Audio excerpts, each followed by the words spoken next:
होता है that is called special case number 1। उस पे उसको देखने वाले हैं कि जब ये कंडीशन करोगी तो क्या होगा और किस टाइप से क्वेश्चन को सॉल्व किया जाता है। चलिए तो फिर स्टार्ट करते हैं। राउथ service criteria special case number 1। So special case 1 मैं आपको यहाँ पे बोल रहा हूँ, बट ऐसा कुछ नहीं है कि आपको क्वेश्चन को देखते ही आपको पता चल जाएगा this is special case 1, but question वही नॉर्मल है जो हमें दिया जाता है। That is what investigate the stability and this is the given polynomial equation जो हमने अब तक पिछले लेक्चर में भी किया था। This is the given question. तो सबसे पहले अगर मुझे इसमें राउथ के थ्रू स्टेबिलिटी को डिटरमाइन करना है, so we will make a Routh array. तो ये हो जाएगा 5 से शुरू, then s4, then s3, then s2, then s to the power 1, then s to the power 0। Now s to the power 5 का कोएफिशिएंट 1, उसके बाद एक पावर छोड़ दीजिए तो कोएफिशिएंट 2, उसके बाद एक पावर छोड़ दीजिए तो coefficient 3, right. Then s to the power 4 का coefficient that is 1, then s to the power 4 के s3 का s2 का कोएफिशिएंट लेंगे that is 2, then constant coefficient तो s to the power 0 that is 5। Now इसमें स्टार्ट कीजिए। Routh array जो हमने बनाना सीखा था, सो क्या सीखा था हमने 1 into 2, so 1 into 2 2 minus 1 into 2 तो 2 minus 2 becomes 0, 0 divided by 1 it becomes 0, तो दिस एलिमेंट becomes 0।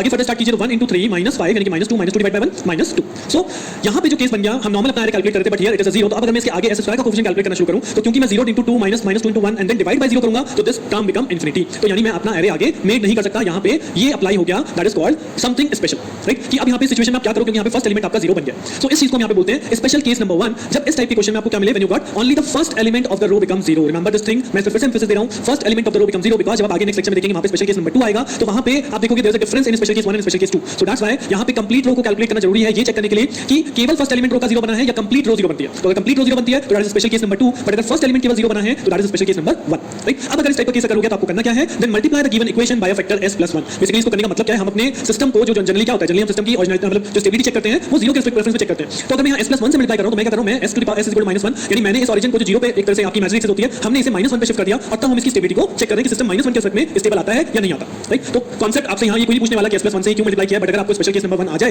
तो s+1 फैक्टर से आपको अपनी गिवन इक्वेशन में मल्टीप्लाई करना है और वापस से सेम प्रोसेस यानी सेम राउट एरे आपको फॉर्म करना है। तो let us multiply the given equation with s+1। सो जब गिवन इक्वेशन को s+1 से मल्टीप्लाई करेंगे तो क्या बनेगा हमारे पास, मल्टीप्लिकेशन कर लीजिए s to the power 5 into s, that is s to the power 6 plus s to the power 5 plus s to the power 5 plus s to the power 4, then twice of s की power 4 plus twice of s cube। 1 से multiply करने पे 2s square को start कीजिए तो ये बन जाएगा 2s cube plus 2s square, then 3s को स्टार्ट करेंगे तो 3s स्क्वायर plus 3s और plus 5। नेक्स्ट आपको इनको सबको एक साथ ऐड ऑन कर देना है, तो s to the power 6 plus 2s 5 plus 3s 4 plus 4s cube plus 5s square plus 3s plus 5 is equal to 0। So after multiplication you will get a new equation, new characteristic equation जो कि आपकी ये आ जाएगी। अब इस new equation के लिए आपको सेम प्रोसेस करना है कि we will make a Routh array और अगर उसके फर्स्ट एलिमेंट में सारे फर्स्ट कॉलम में सारे एलिमेंट पॉजिटिव आ जाते हैं तब सिस्टम मेरा स्टेबल है, अदरवाइज सिस्टम अनस्टेबल हो जाएगा if it got some negative sign, right. So this is the special case number 1। I think आप इसके बाद क्वेश्चन को खुद से कर ट्राई कर सकते हैं। तो just pause your video here so that आप पहले एरे को फॉर्म कर लीजिए, कैलकुलेट कर लीजिए कि आपका सिस्टम जो स्टेबल है नहीं है, उसके बाद आप सब वीडियोस को आगे देख सकते हैं कि एरे किस तरह से फॉर्म हुआ है और क्या आंसर कैलकुलेट होता है, राइट।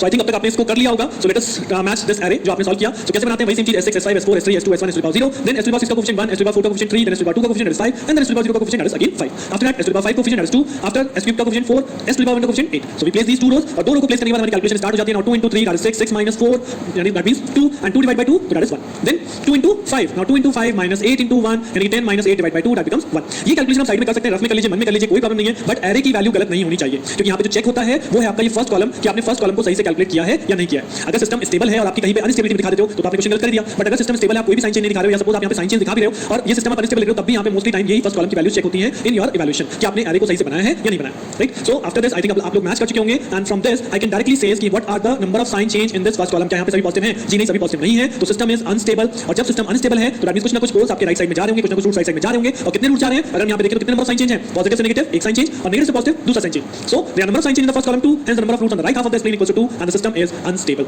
करेक्ट। तो ये है राउथ सर्विस में स्पेशल केस 1 जहां पे अगर क्वेश्चन के अंदर केवल और केवल फर्स्ट एलिमेंट आपका 0 बनता है तो उस केस में आपको अपने गिवन इक्वेशन को s+1 से मल्टीप्लाई करके नई इक्वेशन फॉर्म करनी है, उसका राउथ एरे बनाइए and then check the stability. Stable है तो स्टेबल, अनस्टेबल है तो अनस्टेबल, ठीक है। ये एक मेथड है, अगर आप कहीं बुक या कहीं गूगल करते हैं तो हो सकता है आपको और भी मेथड मिल जाए इसको करने के लिए, बट मुझे सबसे इजीली यही लगता है, that's why I will prefer this method, simply s+1 multiply with the given characteristic equation. So I think after doing this question आपके लिए क्लियर हो गया है कि स्पेशल केस 1 में आपको किस तरह से स्टेबिलिटी को डिटरमाइन करना है। Now in the next lecture we will discuss the special case number 2 कि अगर वो केस अगर होता है वो केस क्या है और अगर वो होता है तो किस तरह से स्टेबिलिटी को एरे को बनाना है, राइट। तो see you in the next lecture, thank you.